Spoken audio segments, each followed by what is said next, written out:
খাবার খেয়ে যাবে, খাবার খেয়ে যাবে। ভাই এই জায়গাটা একটু ফাঁকা করে দিন, এখানে একটু মুসাফা হবে। যারা জামাতে জানে বলার সাথে তারা সামনের দিকে আসবে, যাদের নাম ধরে ডাকা হবে তারা জামাত করবে। ভাই শুধু জামাতের সাথে যাবে জাহিদ ভাই, মানে আমাদের সাথে নাম ধরে দেবে এই জায়গাটাকে কন্ট্রোল করে যাবে।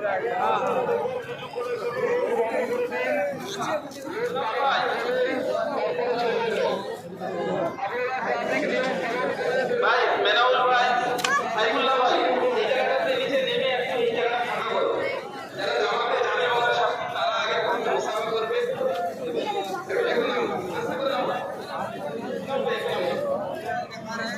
হ্যাঁ ভাই, 1 নম্বর জামাত জাহিদ ভাই, জিম্মাদার জাহিদ ভাই, বাকরপুর বটতলা জাহিদ ভাই, শাহিদ জাহিদ, জিম্মাদার আলাউদ্দিন শেখ। চলো